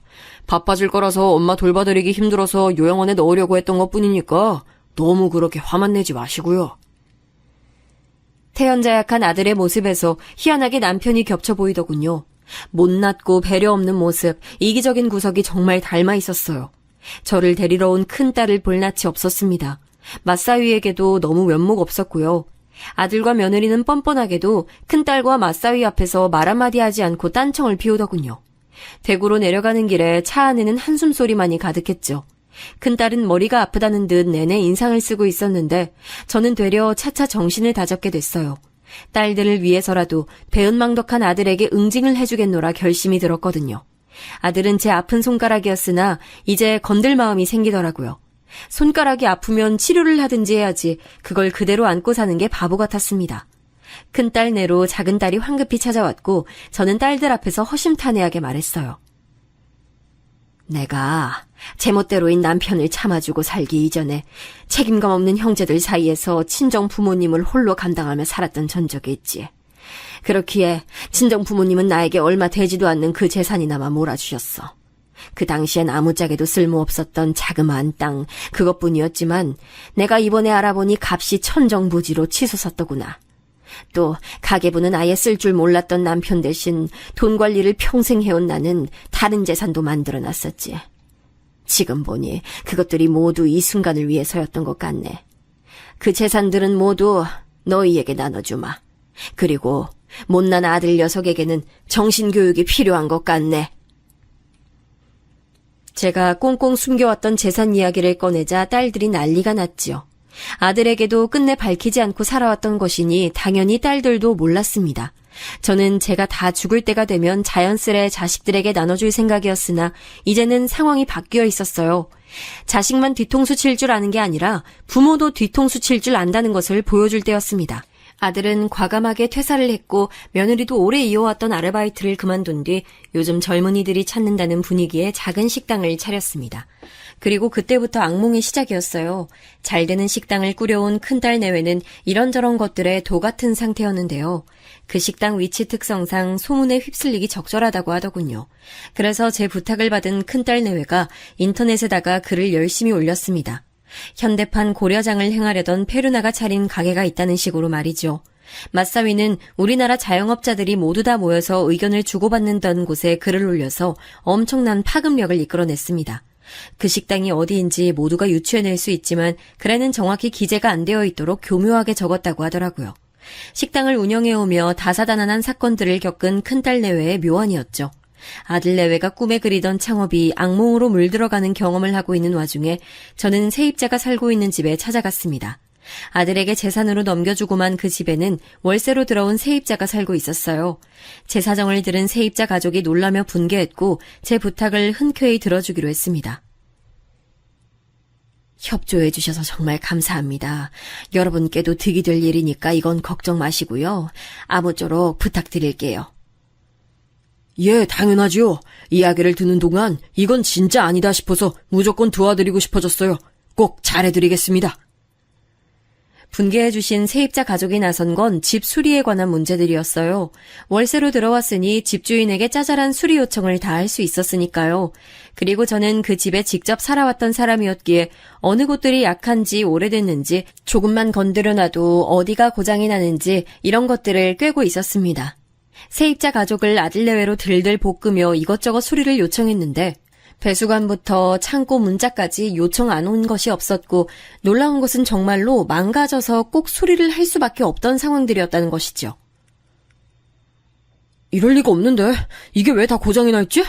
그런데 수리기사들한테 불러봐서 물어봐도 연식이 됐으면 충분히 다 고장이 날 수 있다고만 대답하고 이렇게 되면 세입자 잘못 아니니까 다 해주는 게 맞는 건데 어쩜 이렇게 모든 게 틀어질 수 있는 거야? 이게 말이 돼? 이 정도면 그냥 어머님께서 쓰레기를 우리한테 처리하신 거 아니야? 위치 좋고 가격 전망 좋으면 뭐해? 집이 쓰레기인데. 여보, 가뜩이나 소문 이상하게 나서 가게에 파리만 날리고 다달이 적자만 쌓여가는데 집 문제까지 엮이니까 나 골치 아파서 못 살겠어. 세입자 가족이 보는 앞에서 아들내외는 언성을 높이며 싸우기까지 했다고 하더라고요. 둘 다 안색이 안 좋았고 초조했다고 합니다. 하지만 여기서 끝이 아니었죠. 아들내외는 곧 자식 문제에도 직면하게 됐습니다. 10대 학생들이 주로 하는 인터넷 사이트에서 우리 가족 얘기가 나돌고 있다고? 게다가 현대판 고려장의 손자들이라면서 우리 애들이 거기에 거론이 되고 있다고? 그래 여보, 어떡해? 소문 다 나서 학교 친구들이 놀려댄다고 지금 우리 애들 난리도 아니야. 기숙사에서 못 살겠다고 해서 일단 내일 나오는 걸로 해놨어. 그 기숙사를 얼마나 힘들게 그 경쟁률 뚫고 보내놨는데 그깟 소문 하나 무서워서 나온다고? 이런 나약한 놈들을 봤나? 나약한 놈들이라니? 여보, 우리 애들 지금 일주일 만에 몸무게가 3kg씩 빠졌다고 하잖아. 스트레스 받아서 공부도 안 된다고 하는데 나약한 놈들이라니. 여보, 지금 말 다 했어? 자기 아버지에게서 들어왔기에 너무 싫었던 그 말을 자기 자식에게 똑같이 물려주다니 제 아들 참 대단하다고 생각이 들었네요. 며느리가 자기 자식들을 끔찍하게 아끼는 모양이었는지 자꾸 신경이 예민해진 상황에서 아들이 자기 자식들을 나쁘게 건드리자 점차 폭발했나 봐요. 같이 장사를 운영할 수 있을 리가 있나요? 장사는 흐지부지 되더니 곧 가게를 내놓게 됐고요. 부부싸움으로 감정의 골이 깊어져서 이혼을 준비하고 있다는 얘기가 들려왔습니다. 아들은 분노에 차서 딸들에게 거품 물고 따졌어요. 야, 다 너희들 짓이었지? 내가 엄마한테 좀 섭섭하게 굴었다고 해서 너희들이 나한테 이래도 되는 거냐? 하나뿐인 오빠한테 너희들이 이래도 되는 거냐고? 오빠가 그런 상식을 따지는 사람일 줄은 몰랐네. 상식을 몰라서 그렇게 군 게 아니었나 봐. 하지만 큰딸은 피식 웃으면서 아들을 한 번에 쳐냈죠. 자존심이 몹시 상한 아들은 앞으로 잘 먹고 잘 살 거라며 큰 소리 쳤지만 양육권을 며느리가 가져가게 되면서 살던 집도 이혼 과정에서 아들은 빼앗겼고요. 있던 재산 그 현금들은 장사 말아먹고 세입자에게 수리비로 물어주느라 한 푼도 남아있지 않은 상태였습니다. 며느리 또한 이혼 때문에 자기 친정 식구들하고 엄청 싸워서 사이 다 갈라진 것으로 대략 들었습니다. 이제 오갈 데도 없는데 세입자들 계약 기간은 왜 이렇게 많이 남은 거야? 난 우리 애들한테 인정받는 멋진 아빠로 사는 게 낙이었는데 이제 그게 없어졌다니 한순간에 내가 이렇게 몰락할 수 있는 건가? 눈물로 한탄하던 아들이 저를 찾아온 건 당연한 수순이었을지도 모르겠어요. 아들은 제 앞에서 무릎을 꿇으며 눈물을 흘렸습니다. 힘들어요, 엄마. 그리고 힘든 건 너무 외로워요. 가슴이 허하고 지금 상황에 모든 게 외로워요. 엄마, 제가 잘못했습니다. 이렇게 얼굴 보니까 좋구나. 내가 이젠 제주도로 넘어가서 살 작정이라 아무래도 거기가 섬이니까 앞으로 얼굴 보기 힘들 텐데 오늘 봐둬서 좋네. 볼일 끝났으면 얼른 가보고 해 떨어졌어. 엄마, 이게 끝이에요? 나 위로 안 해주세요? 엄마의 효자 아들을 이렇게 보시고도 이걸로 끝내신다고요? 울컥해서 따지던 아들은 이내 입을 다물었어요. 자기도 민망했겠죠. 효자라니 말이에요. 씩씩거리며 가버렸던 아들은 며칠 뒤 자기가 저에게서 받아냈던 재산, 그 집은 위치 때문에 인기가 많긴 하나 그에 비해 매매가가 형편없이 안 오르고 있으며 저에게 다른 재산들이 있었고 그걸 이미 자기 동생들이 나눠 가졌다는 사실을 알고서는 발작을 내댔습니다. 큰딸이 자기 애들을 유럽 여행 보내줬는데 그걸 어떻게 알고서 아들이 배알 꼴려서 시비를 걸었다가 큰딸이 실토한 진실을 듣고 난리가 난 것이었죠. 후회로 몸부림을 쳤지만 이미 늦은 뒤였습니다. 세상엔 몸소 겪어야만 깨우쳐지는 것들이 있는 모양이에요. 제가 지금까지 살면서 느낀 바로는 그런 것 같습니다.